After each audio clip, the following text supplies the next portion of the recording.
In Pakistan, Christians are often treated as second and third class citizens. They're a tiny minority of only 2%, and most recently, a little Christian girl was raped by a Muslim. But there was rare justice in this case.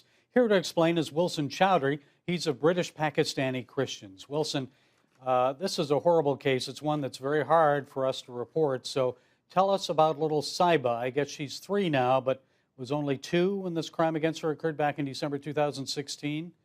So what Indeed, happened? indeed. In December 2016, she would have been around, coming up to 2.5 years old. Now, the poor child was left at home with her older brother, who was 10 years old, because the mother and her eldest son had to go to work to feed the family. Whilst the adults in the family were out of the home, a close friend of the Christian man, the son of the brother of Saber, the eldest brother, decided to pop along to the home and sent the 10-year-old brother away to the local shops to buy some cigarettes for him. While Daoud, the 10-year-old boy, was away purchasing these cigarettes, Muhammad Abbas, the Muslim perpetrator, raped young Saiba for at least 40 minutes. Daoud arrived. Daoud, the 20-year-old brother, arrived around 10 minutes after he'd gone for the cigarettes, and had to wait outside for half an hour, listening to some strange noises, not knowing what was happening to his sister.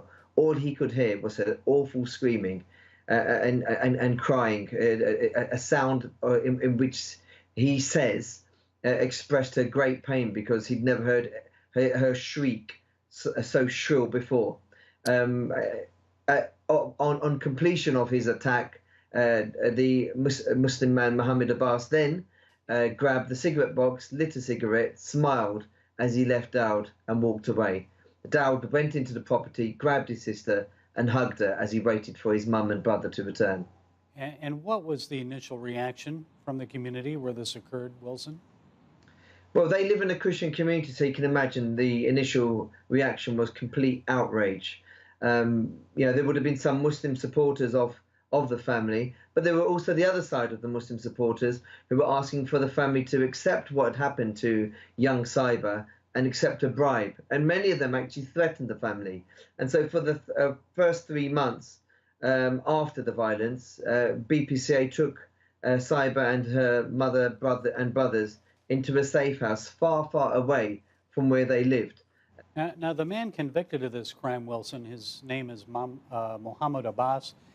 He was given a fine and 25 years in prison just recently. So what would have happened to him if he had raped a 14 or 15-year-old Christian girl? What would have happened there? It's very hard to say. Obviously, the very fact that this child was extremely young created more outrage than it would have done with a 14-year-old.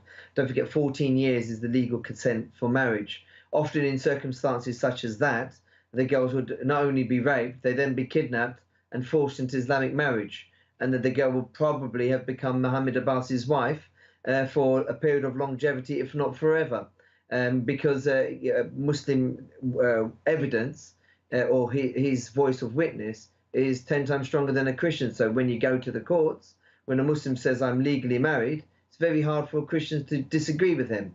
But in this case, obviously, the girl was very young. The outrage was there. And, by some miracle, we've managed to get justice for the family. It's very, very rare for cases like this, where a Christian has been attacked, for justice to prevail in this fashion. And we've heard in the past cases similar to this usually end up in some kind of payment given to the Christian family. Tell us about that. Well, under Sharia law, there is a term called qisas and diyat. I won't go into it in too much detail, but it simply is an opportunity for perpetrators of crime to seek acquittal by paying a bribe in forgiveness of their sins.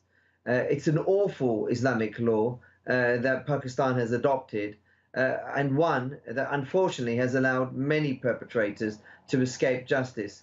But in this particular case, due to the extremely well fought case, we've managed to get this justice, and 25 years in prison It's a long sentence. I mean, I know some people are calling for even more severe sentence for the nature of this crime, but this is very good going. So rare justice actually delivered to Pakistani Christians.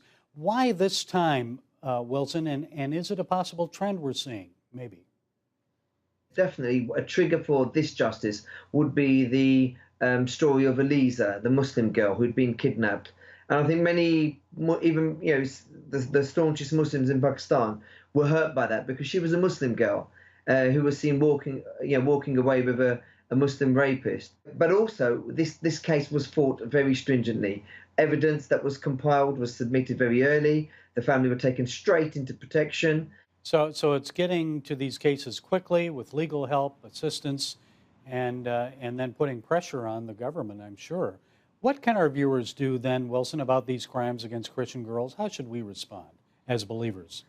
Well, we have to pray. I mean, the figures are, you know, devastating. When we talk about 700 Christian girls being kidnapped, raped, and forced into Islamic marriage every year, and that's an estimation by a Muslim NGO. Any Christian NGO will tell you the figures must be in their thousands. And that's just for Christians. There are also Hindus and Sikhs that would come into that equation. What can we do? I mean, we need to continue putting pressure on the Pakistani government. And again, we've got to pray for the law and the authorities who enact the laws to change the way they work in regards to the Christian minority. Already we're seeing some change with Chief Justice Saqib Nasser having set up in Lahore for the Supreme Court a special body that deals with Christian cases, meaning that cases are expedited and taken care of more diligently. It's machinations like that that will help Christians achieve a better, more safe lifestyle in Pakistan. Okay, action and, of course, prayer. And I'm sure our viewers will be praying for little Saiba. I imagine she's probably close to 4 now? Yeah, she'll be close to 4 now. Okay. Wilson Chaudhry, we thank you and appreciate you. Thanks for being with us.